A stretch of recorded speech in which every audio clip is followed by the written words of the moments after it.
Porque o que acontece? Quando qualquer unanimidade eu desconfio, porque é muito fácil, né? Nós aderimos a qualquer movimento com ideias prontas. Então, quando todos diziam, a culpa é do outro, culpa não sei, é de não sei quem, é daquilo outro, aquilo sempre me pareceu muito fácil, muito simples. E as coisas não são assim, né? Tem um jornalista americano que tem uma frase que eu gosto bastante, que ele diz que para todo problema complexo há uma solução simples, clara e errada. E geralmente é assim, as coisas não têm explicações fáceis. Então dizer que o Brasil, como eu ouvia na adolescência, o Brasil é pobre porque os Estados Unidos, Sim. é muito desconfiar, parece muito simples, é muito responsabilidade para os outros, né? Falar que tal coisa acontece por causa disso, não sei, as coisas têm explicações que são mais complexas do que o óbvio. Isso eu concordo, assim, ó, 100%. E falo isso muitas vezes quando eu troco ideia com pessoas aqui de diferentes ideologias, né? É impressionante como a gente vive num momento em que as pessoas têm tantas certezas, poucas dúvidas, e assim, é uma equação tão complexa, a vida, o mundo, a política, tudo. E quando eu ouço alguém falando assim, não, eu tenho certeza que a solução é o Estado, isso, ou fora Estado, assim, tudo é muito complexo. Realmente, eu acho que cada caso é um caso que a gente tem que analisar a fundo, mas, putz, a gente vive nesse momento. Falando sobre Cuba, eu não sei se tu viu um documentário, eu assisti faz pouco tempo. Cuba e o cameraman? Aham. Sim, eu estive em Cuba, né? Eu estive visitando Cuba e é curioso, né? Como algumas vezes a visão ideológica, nós temos que ter cuidado com essas respostas simples, esses kits que te vendem por aí, que você compra, embarca nele e aí você não consegue mais ver nada além do seu tribalismo, né? E isso ofusca a mente e a visão, porque Cuba e o Cameraman é um grande exemplo, né? O Cameraman conta a história, para quem não viu, de um cameraman que vai durante 40 anos, ele segue visitando Cuba e registrando a evolução do regime cubano. E é curioso, ele vai logo depois da Revolução e o pessoal Lindo, tudo animado, animal. lindo, né? Claro. Cuba era um país próspero até aquele momento, então eles estavam na prosperidade que já existia. Só que os anos vão passando e conforme as visitas ele vai visitando, a miséria vai aparecendo e a tristeza da população, o desânimo, o descrédito, até que chega um ponto, e aquilo me marcou muito, que ele visita sempre um casal, Os três irmãos, os isso, velhinhos, né? que no começo eles são felizes, porque eles têm os boizinhos dele, aí ele volta, eles têm um boi a menos, e o cameraman pergunta, o que aconteceu? Vieram e levaram o nosso boi, e o governo, né? Aí eles voltam em uma outra ocasião, levaram o outro. Aí eles voltam, eles tinham um outro lá, eles, agora a gente esconde para ninguém ver.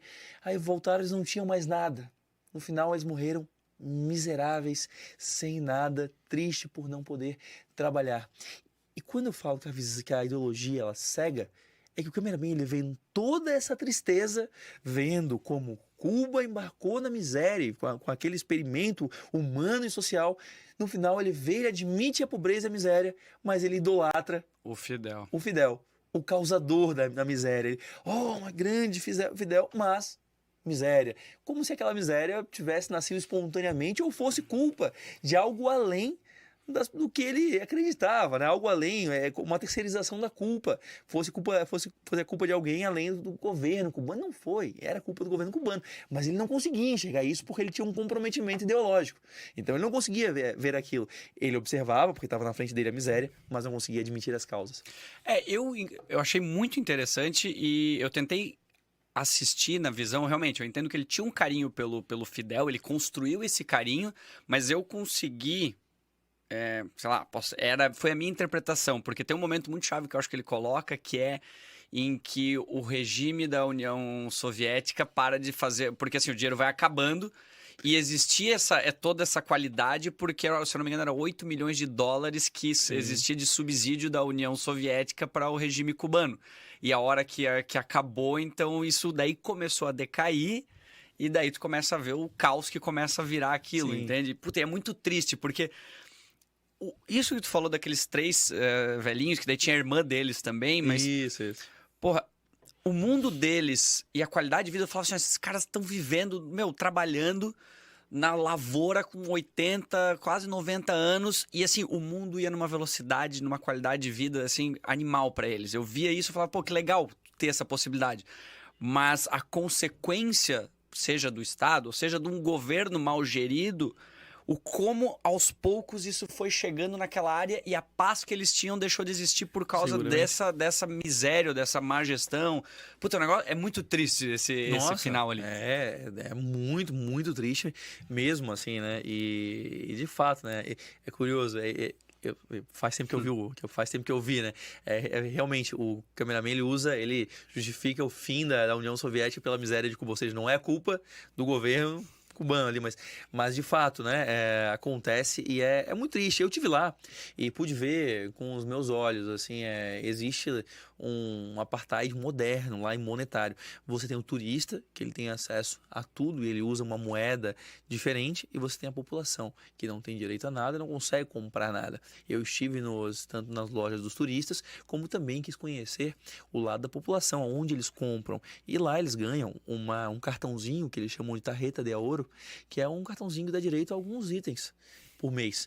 E aí você chega, entra numa fila, numa mercearia paupérrima, e espera a sua vez. Quando chega a sua vez, o comerciante olha para você, se você tem ali direito a uma lata de óleo. Ah, não, óleo esse mês não tem, então você não leva. Ah, você tem direito a meio quilo de manteiga. Ah, não tem também esse mês, então você não leva. Você leva o que tem, em prateleiras vazias, e vai embora.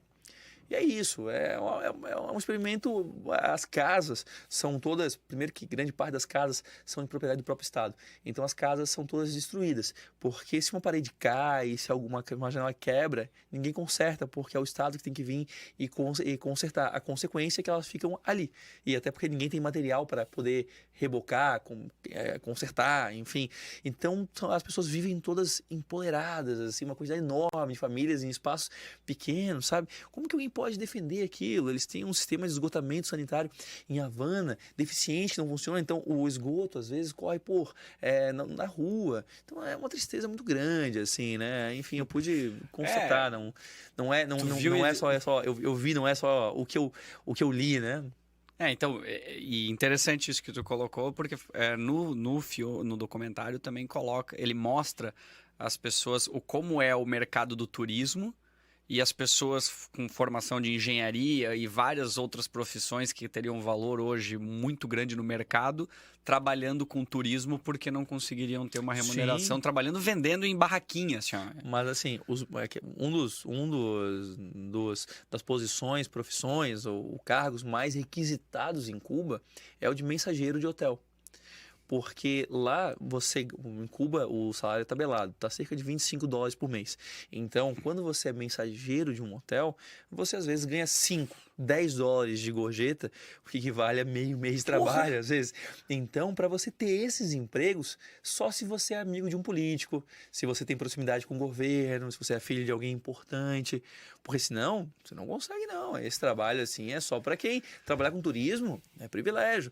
Por isso também que Cuba tem muitas bandas, muito músico, porque o músico ganha tips, né? Ganha gorjeta. Então, em Havana, basicamente em cada esquina tem uma banda de salsa, porque para eles é muito negócio ficar ali tocando ali 4, 5 horas e ganhar $100, $150 de gorjeta. O salário médio é $25, né? Tá valendo muito a pena. Então tem bastante disso lá. O que você acha que o maior argumento sempre foi embargo dos Estados Unidos que prejudicaram Cuba? Imagina. Como é que tu responde isso para um... Cuba, quem tem embargo de verdade é o Brasil. O Brasil tem um embargo alto imposto.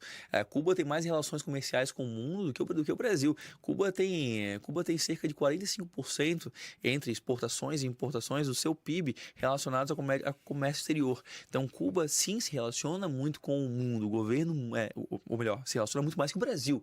Nós que não.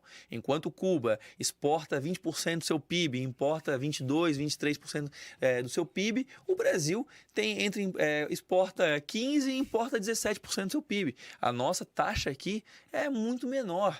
Ou seja, Cuba, se Cuba tem um embargo, então nós aqui somos a Coreia do Norte, porque não existe. E se você é turista em Cuba, ou se você é do governo em Cuba, você tem acesso a tudo. Você tem acesso a carros americanos, você tem acesso a produtos americanos, você tem acesso a tudo.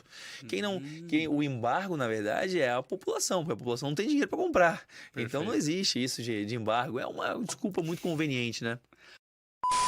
Fala, Sapiens! Gostou desse corte? Então curte, se inscreve, compartilha, nos segue nas nossas redes sociais, que isso ajuda bastante a esse conteúdo chegar a mais pessoas. É isso. Valeu!